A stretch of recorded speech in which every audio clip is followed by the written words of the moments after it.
അസ്സലാമു അലൈക്കും വറഹ്മത്തുള്ളാഹി വബറകാതുഹു. അൽഹംദുലില്ലാഹ് വസ്സലാത്തു വസ്സലാമു അലാ മൻ ലാ നബിയ്യ ബഅദഹ്. സഹോദരങ്ങളെ, ഖത്മുൽ ഖുർആൻ 66-ാം അധ്യായം സൂറത്തു തഹ്രീം.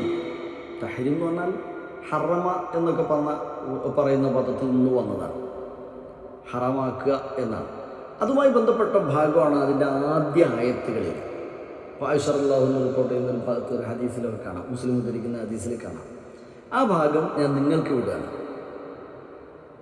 റസൂൽ സല്ലല്ലാഹു അലൈഹി വസല്ലം തൻ്റെ ഒരു ഇണയുടെ അടുത്തു നിന്ന് തേൻ കുടിക്കുകയും അതുമായി ബന്ധപ്പെട്ട വിഷയം പിന്നീട് നബി വേണ്ട എന്ന് പറയാം. അപ്പോൾ യാ അയ്യുഹൻ നബിയ്യു ലിമ തുഹർരിമു, റസൂൽ സല്ലല്ലാഹു അലൈഹി വസല്ലമയോട് അല്ലാഹു ചോദിക്കുകയാണ്, പ്രവാചകരെ എന്തിനാണ് താങ്കൾ മാ അഹല്ലല്ലാഹു ലക്, അല്ലാഹു താങ്കൾക്ക് ഹലാലാക്കി തന്നതിനെ താങ്കൾ ഹറാമാക്കുന്നത്?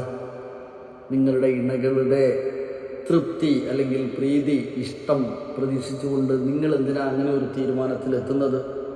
അള്ളാഹു ഗഫൂറാണ്, റഹീമാണ്. ആ ഒരു ഭാഗം നിങ്ങൾ വായിക്കാം. ഞാൻ അതിൻ്റെ അടുത്ത ഭാഗത്തേക്ക് കിടക്കാം. പിന്നീട് പറയുന്ന ഒരു ഭാഗമുണ്ട്, വളരെ പ്രധാനപ്പെട്ട ഒന്ന്, ഒരു ഓർമ്മപ്പെടുത്തലിന് ആവശ്യമായ ഭാഗം ഇതായതുകൊണ്ടാണ് ഞാൻ ഇങ്ങോട്ട് കിടക്കുന്നത്. മറ്റത് നമുക്ക് വായിച്ച് മനസ്സിലാക്കാനുള്ള കാര്യമാണ്. ഇവിടെ യാ അയ്യുഹല്ലദീന ആമനൂ ഖൂ അൻഫുസകും വഅഹ്ലീകും നാറാ, സത്യവിശ്വാസികളെ, നിങ്ങൾ നിങ്ങളെയും നിങ്ങളുടെ കുടുംബത്തെയും നരകത്തെ തൊട്ട് കാത്തു സൂക്ഷിക്കണം. ഖൂ അൻഫുസകും, നിങ്ങൾ നിങ്ങളെ കാക്കണം. വഅഹ്ലീകും, നിങ്ങളുടെ കുടുംബത്തെയും. വഅഹ്ലീകും നാർ, നരകത്തെ തൊട്ട്. നിങ്ങൾ മാത്രം നന്നായാൽ പോരാ, നിങ്ങളുടെ കുടുംബവും നന്നാവണം. നിങ്ങളും നിങ്ങളുടെ കുടുംബവും ഒരുമിച്ച് സ്വർഗാവകാശികളായി മാറണം. നരകത്തെക്കുറിച്ച് പറഞ്ഞു, വഖൂദുഹന്നാസു വൽ ഹിജാറ, കല്ലുകളും മനുഷ്യരും അതിൻ്റെ വിറകായി മാറുന്ന.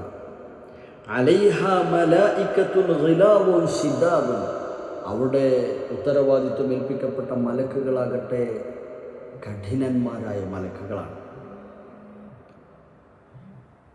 ലാ യഅ്സുനല്ലാഹ മാ അമറഹും, അല്ലാഹു കൽപ്പിച്ച കാര്യങ്ങൾ അവർ ചെയ്യും. അതായത് വയഫ്അലൂന മാ യുഅ്മറൂൻ, കൽപ്പിക്കപ്പെട്ടതെന്തോ അതങ്ങനെ തന്നെ ചെയ്യുന്ന മലക്കുകൾ, കാവൽക്കാരായുള്ള നരകം, അതിൻ്റെ വിറകുകളായി പോകരുത് നിങ്ങളോ നിങ്ങളുടെ കുടുംബമോ. ഇവിടെ ഒരുപാട് കാര്യങ്ങൾ ആലോചിക്കാറുണ്ട്, വിശദീകരിക്കാൻ സാധിക്കില്ല.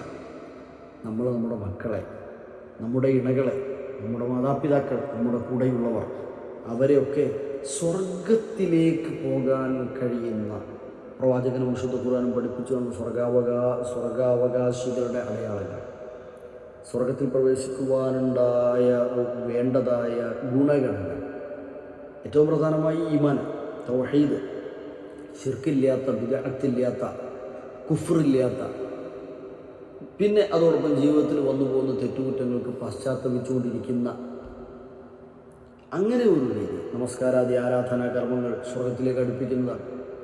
അള്ളാഹുവിനെ തസ്ബീഹ് ചെയ്യുന്നതും തസ്ബീഹ് ചൊല്ലുന്നതും സ്വർഗത്തിലേക്ക് അടുപ്പിക്കുന്ന കാര്യങ്ങളാണ്. ദാനധർമ്മങ്ങൾ സ്വർഗത്തിലേക്ക് അടുപ്പിക്കുന്നതാണ്. ആരാധനാകർമ്മങ്ങൾ, സക്കാത്തായാലും സദഖയായാലും ഹജ്ജ് ഉംറ കർമ്മങ്ങളായിരുന്നാലും ഇവയൊക്കെ. അപ്പോൾ ഇതിലേക്കൊക്കെ അടുപ്പമുള്ളവരാക്കി സ്വർഗത്തിലേക്ക് നിങ്ങൾ അവരെയും, നരകത്തിൽ അകപ്പെട്ടു പോകാതിരിക്കാൻ ഏറെ ശ്രദ്ധ. ഖൂ അൻഫുസകും വഅഹ്ലീകും നാറൻ എന്ന് പറയാം.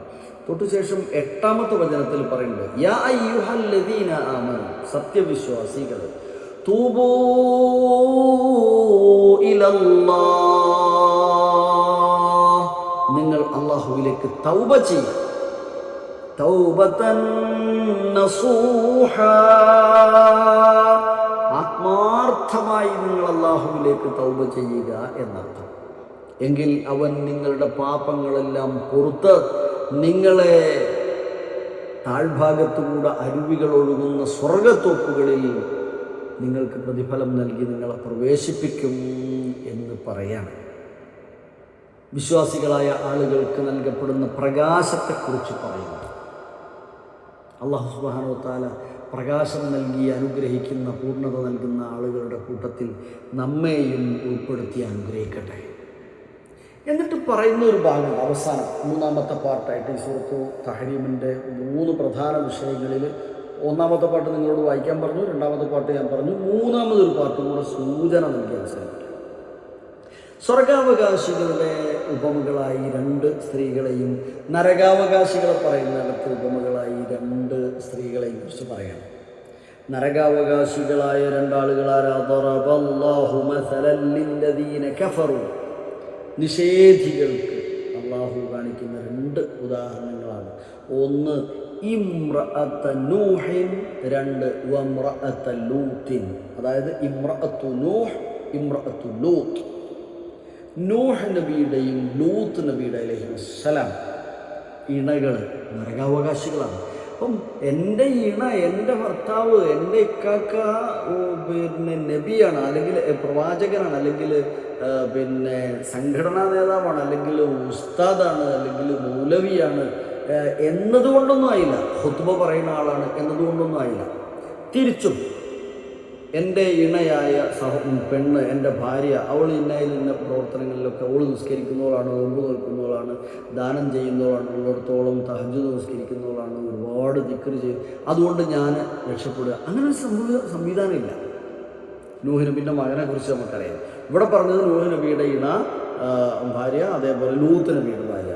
ഇവർ 2 പേരും അവരെക്കുറിച്ച് കാനത്താ തഹ്ത അബ്ദൈനി മിൻ ഇബാദിന സാലിഹൈൻ, കാനത്താ തഹ്ത അബ്ദൈനി മിൻ ഇബാദിന സാലിഹൈൻ. 2 നല്ല സാലിഹ്യങ്ങളായ 2 ദാസന്മാരുടെ കീഴിലുള്ളവരാണ്. പക്ഷേ ഫഖാനതഹുമ, 2 പേരും ചതിച്ചവരാണ്. അവർ അള്ളാഹുവിൻ്റെ വിധിവിലക്കുകൾക്ക് അപ്പുറത്ത് ജീവിച്ചവരാണ്. ഫലം യുഗ്നിയ അൻഹുമാ മിനല്ലാഹി ശൈഅ, അതുകൊണ്ട് ഒന്നും അള്ളാഹിൻ്റെ അടുത്ത് അവർക്ക് കിട്ടാനില്ല. അവരോട് പറയപ്പെടുന്നത് ഉദ്ഖുലൻ നാറ മഅദ്ദാഖിലീൻ, നരകാവകാശികളായി അതിൽ കിടക്കുന്ന ഒരുപാട് ആളുകളുണ്ട്, അവരുടെ കൂടെ നിങ്ങളും നരകത്തിൽ പ്രവേശിച്ചു കൊള്ളുക എന്ന്.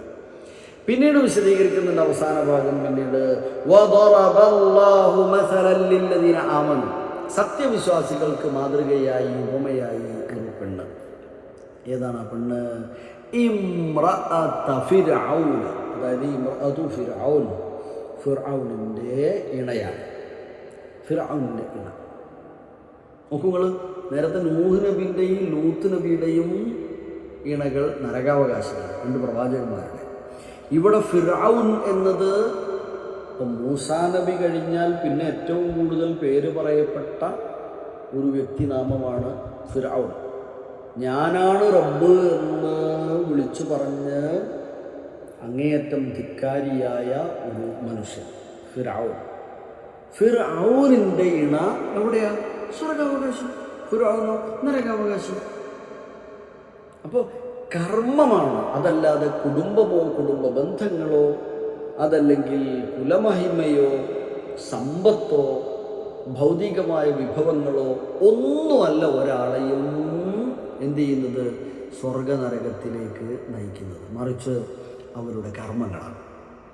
ഈമാനും കറകളഞ്ഞ ഈമാനും ആ കറകളഞ്ഞ ഈമാനിൽ നിന്ന് നിഷ്പന്നമായ ജനിക്കുന്ന സൽക്കർമ്മങ്ങളുമാണ് ഓരോരുത്തരെയും സ്വർഗത്തിലേക്കും നരകത്തിലേക്കും സ്വർഗത്തിലേക്ക് നയിക്കുന്നത്. സ്വർഗത്തിലെ പദവികൾ നിശ്ചയിക്കുന്നതും അങ്ങനെയാണ്. അള്ളാഹു അങ്ങനെയുള്ള ആളുകളുടെ കൂട്ടത്തിൽ ഭാഗ്യവാന്മാരിൽ നമ്മെ ഉൾപ്പെടുത്തി അനുഗ്രഹിക്കേണ്ട, വിജയിക്കുന്നവർ. 2ാമത് പറഞ്ഞത് മറിയം ബിവിയെ സംബന്ധിച്ചാണ്. അവരും സ്വർഗാവകാശിയാണ്, അല്ലെങ്കിൽ ഉപമയാണ് വിശ്വാസികളായ ആളുകൾക്ക് എന്ന്.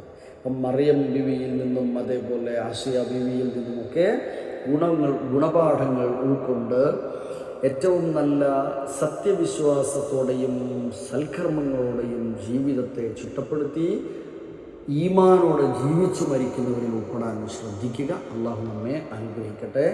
അസ്സലാമു അലൈക്കും വറഹ്മത്തുള്ളാഹി വബറകാതുഹു.